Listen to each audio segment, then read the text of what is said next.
मंगलवार कहीं की ये औलाद जा अपने यार के पास, वापस ना आना यहाँ, कहते हुए महेश ने निम्मी को दरवाजे से बाहर धकेला और दरवाज़ा अंदर से बंद कर लिया। माथे से बहते खून को साड़ी के पल्लू से पोंछती हुई निम्मी दहलीज पर बैठ गई। उसका आंचल दूध से भीग रहा था, पर उसकी दूधमुही बेटी उसकी गोद में नहीं थी।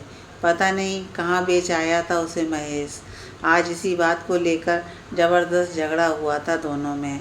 नशे की लत थी उसे, पैसा पास ना होने पर वो कुछ भी कर सकता था, किसी की जान भी ले सकता था। महेश की गालियों की तो वह आदी हो चुकी थी, पर उसे यह कतई उम्मीद नहीं थी कि महेश इतनी नीचता पर उतर आएगा कि अपनी ही बेटी को कहीं बेच आएगा।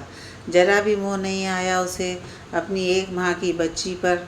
कहाँ होगी, किस हाल में होगी, यह सोच सोच कर उसका कलेजा मुंह को आ रहा था। माथे की चोट से उसका सिर चकरा रहा था। इस हाल में वो कहाँ जाए, किससे पूछे कि उसकी बेटी कहाँ है। महेश तो दारू चढ़ाकर सो गया था, खाना तो वह बना ही नहीं पाई थी। 2 दिन से बुखार में जो तप रही थी। वो दिन याद आए जब बचपन में वह बीमार पड़ती थी तो माँ सारी रात जगकर उसके माथे पर ठंडे पानी की पट्टियाँ रखती थीं। बाबा गांव के वैद्य से दवा लाकर अपने हाथों से पिलाते। अपने माता पिता की इकलौती संतान थी, पर गरीबी के बावजूद बड़े लाड प्यार से पाला था माँ बाप ने। यह तो उसी की गलती थी कि 16 साल की उम्र में वह अनिल से प्रेम कर बैठी और उसके बहकावे में आकर मुंबई भाग आई। पहले ही दिन जिस लॉज में वो लोग रात को रुके, पुलिस की रेड पड़ गई और अन्य लोगों के साथ वे दोनों भी पकड़े गए। वैश्या शब्द का अर्थ भी न जानते हुए उस पर वैश्या होने का ठप्पा लग गया। वह लॉज बदनाम जो था ऐसे कामों की वजह से। अनिल बालिग था, पर वह नहीं, इसलिए उसे सीधे बाल सुधार गृह भेज दिया गया। उसके बाद अनिल कहाँ गया उसे आज तक नहीं पता। पुलिस जब उसका पता पूछते हुए उसके गांव पहुंची तो पता चला उसके घर से भागने की खबर से ही उसके बाबा को दिल का दौरा पड़ गया था। बाबा के मरते ही माँ 2 सदमे एक साथ बर्दाश्त नहीं कर सकी और अपनी जान दे दी। पुलिस ने उसे बेसहारा समझकर 2 साल बाल सुधार गृह में ही रखा। बालिग होने पर लाला रामनाथ की कृपा से उसे उन जोड़ों में शामिल कर दिया गया जो अनाथ थे और उनकी शादी महेश से हो गई। लाला जी की ट्रस्ट की ओर से सभी नवविवाहित जोड़ों को 10-10 हज़ार रुपये दिए गए थे, जिससे वे अपना नया घर बसा सकें। विवाह के बाद कुछ दिन तो बड़े अच्छे बीते।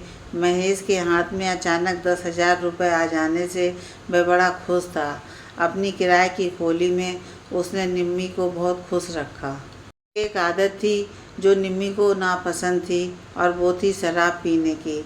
जिस दिन वो शराब पीकर आता वो बाहर जाकर बैठ जाती। लाख मनाने और चिरौरी करने पर भी अंदर नहीं आती। हार थक कर वह सो जाता और सुबह ना पीने का वादा करके काम पर चला जाता। 2-4 दिन बिना पिए बिताने के बाद फिर उसे पीने की हुड़क सवार होती और फिर से वही हाल हो जाता।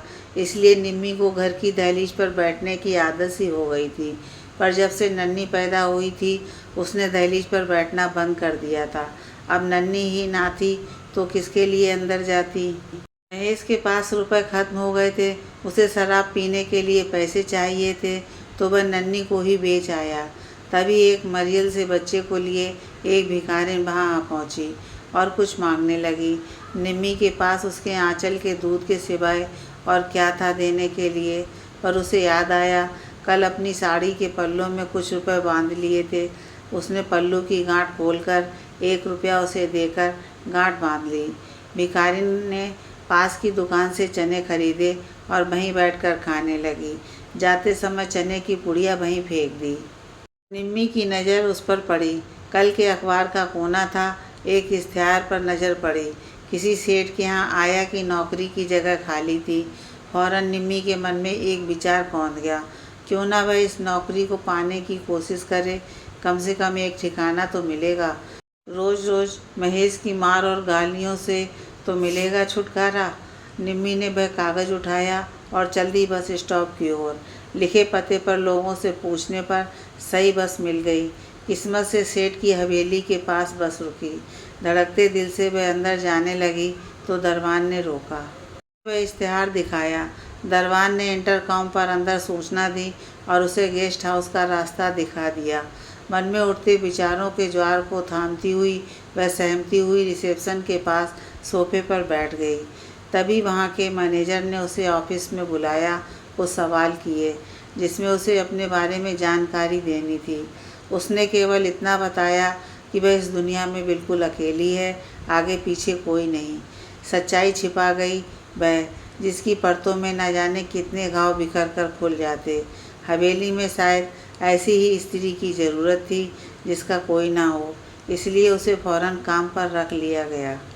भाग्यवश उसे सेठ जी के बच्चे के ही काम पर रखा गया था। सेठानी के प्रसव को 1 माह हो चुका था, पर अभी भी वह स्वयं बच्चे की देखभाल नहीं कर सकती थी। एक नर्स भी थी जो समय समय पर दोनों को दवा और खाना वगैरह देती, पर बच्चे के पोतड़े धोने, मालिश करने व नहलाने धुलाने के लिए आया की ज़रूरत थी। वैसे तो सेठानियाँ खुद थोड़े ही ये सब काम करती हैं। यह तो उसकी किस्मत अच्छी थी कि जहाँ एक तरफ वो अपनी बच्ची को खो के आई थी, वहीं अब उसे सेठ के बच्चे का ही काम मिला था। पर अपनी ममता किस पर लुटाती, बच्चे को देखकर ही सब्र कर लेती। पर जब भी वह उसे गोद में लेती, उसकी छातियों में दूध उतर आता, जिसे वह चुपके से बाथरूम में जाकर निचोड़ आती। इसके सिवाय और कोई चारा न था। कई बार मन होता बच्चे को नहलाते समय उसे दूध पिलाकर अपनी छातियों का बोझ हल्का कर ले, पर डर के मारे वह ऐसा ना कर पाती। किसी को पता चल गया तो नौकरी से भी हाथ धोना पड़ेगा। जब दुख की घड़ी आती है तो समय काटे नहीं कटता, पर यहाँ तो समय मानो पंख लगाकर उड़ रहा था। उसे हवेली में आए 18 साल गुजर गए। सेठ जी का बेटा मनोज 18 वर्ष का हुआ तो उसके जन्मदिन के उपलक्ष्य में गेस्ट हाउस में एक बहुत बड़ा आयोजन किया गया था। शहर के नामी गिरामी लोगों को बुलाया गया था, जिसमें मनोज के दोस्त भी शामिल थे। उड़ती खबर में उसे यह भी पता चला कि बनारस से कुछ तवायफों को भी बुलाया गया था, जिसमें एक कमसिन लड़की गुलाबों का नाच होगा और उसकी नथ उतारी जाएगी। उसे नहीं पता था नथ उतारने का क्या अर्थ होता है। जब उसे वास्तविकता पता चली कि मनोज के दोस्तों के साथ उसे शहर के बाहर भी भेजा जाएगा, तो उसके पैरों तले ज़मीन खिसक गई। इतनी कम उम्र में फिर उसे याद आया, वह भी तो 16 वर्ष की उम्र में अपने प्रेमी के साथ भाग आई थी। काश उस समय उसने अनिल के बहकावे में ऐसा ना किया होता। तो आज सोचते सोचते उसे अपनी नन्ही की याद सताने लगी। कहाँ होगी वह, किस हाल में होगी। एक बार तो मन हुआ महेश से जाकर पूछे, क्या पता वह अभी भी जानता हो कि उसकी बेटी कहाँ है। शायद वह उसका पता बता दे। तभी गेस्ट हाउस के गेट पर एक टैक्सी आकर रुकी। आजकल उसे गेस्ट हाउस में उसे साफ सफाई का काम सौंपा गया था। इसके साथ ही उन तवायफों की ज़रूरतों का भी ख्याल रखने की जिम्मेदारी भी उसी की ही थी, जिन्हें गेस्ट हाउस के ही एक बड़े कमरे में ठहराया जाना था। जैसे ही टैक्सी रुकी, उसने आगे बढ़कर टैक्सी का दरवाज़ा खोला। अरे दैया रे, कैसा लंबा सफ़र था, थकान हो गई। गुलाबो, जरा पानी तो देना, एक अधेड़ महिला को कहते हुए सुना। उसका ध्यान गुलाबों की तरफ गया और कुछ अनहोनी की आशंका से उसका सिर चकराने लगा। गुलाबो हूबहू वैसी लग रही थी जैसी वह खुद 16 बरस की उम्र में गांव से भागकर आई थी। तो क्या गुलाबो ही उसकी बेटी है?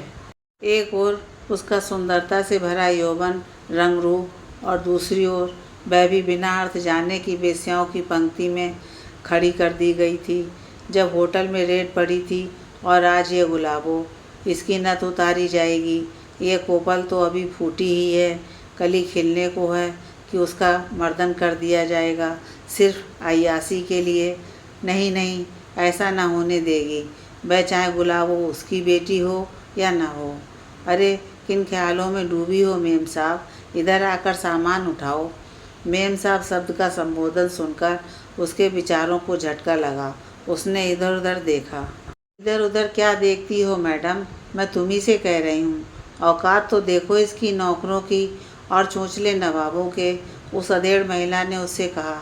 निम्मी ने लपक कर बैग उस महिला के हाथ से लिया और उन सबको अंदर ले गई। तन से तो निम्मी उन तीनों की सेवा में लगी रही, पर मन उसका कहीं और भटक रहा था। जश्न के आयोजन में 2 दिन बाकी थे, पर वह इस ऊहापोह में फंसी थी कि कैसे वह गुलाबों को उसकी बर्बादी से बचाए।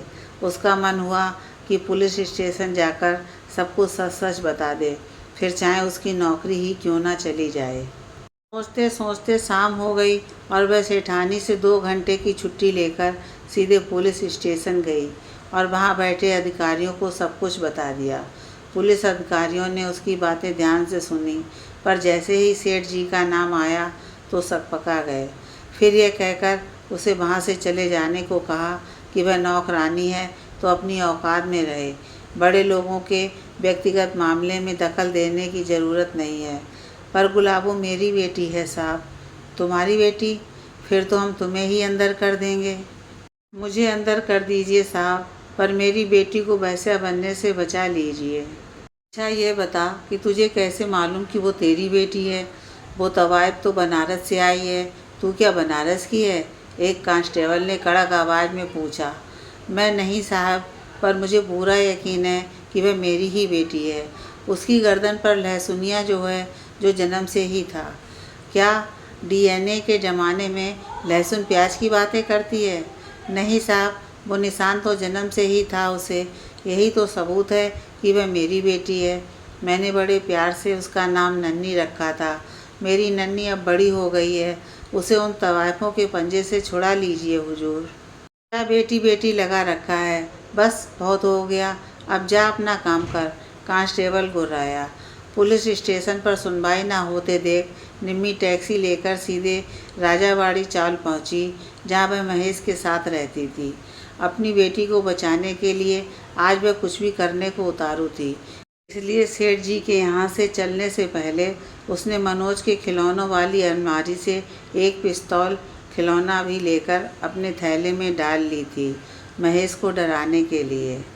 जैसे ही निम्मी ने खोली के दरवाजे को धक्का दिया, दरवाजे की संकल खुल गई और दरवाज़ा अपने आप झटके से खुल गया।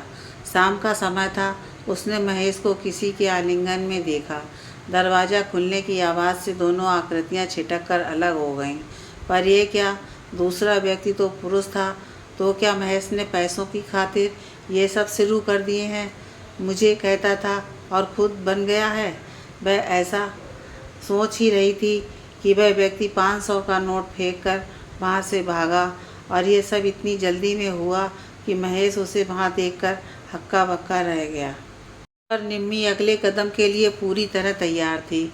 इससे पहले कि महेश संभल पाता, उसने पिस्तौल उसकी गर्दन पर लगा दी और चीखते हुए बोली, पता कमीने, मेरी नन्ही कहाँ है?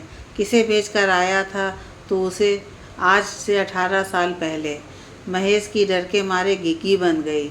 निम्मी का चंडी रूप देखकर उसे अपना मुंह खोलना ही पड़ा। शोर शराबा सुनकर आसपास के लोग भी वहां जमा हो गए। निम्मी के हाथ में पिस्तौल देखकर किसी ने पुलिस को सूचना दे दी। पुलिस भी वहां पहुंच गई। के सामने महेश को कबूल करना ही पड़ा कि उसने नन्ही को अपने एक दोस्त के हाथ 5000 रुपये में बेच दिया था, जो तवायफों का दलाल था, और उस बच्ची को वह बनारस के किसी कोठे में बेच आया था। अब तो निम्मी को पूरा विश्वास हो गया कि गुलाबो उसी की नन्ही है। महेश को थाने ले जाया गया और पूरी छानबीन के बाद दूसरे दिन पुलिस सेठ जी के यहाँ पहुँची। वहाँ से गुलाबो को छुड़ाया गया और पूरी औपचारिकताएं निभाने के बाद उसे निम्मी को सौंप दिया गया। 18 वर्षों में निम्मी ने अपनी पूरी तनख्वाह जमा कर ली थी। अब उसे केवल अपने पल्लू में बंधे पैसों पर निर्भर नहीं रहना था।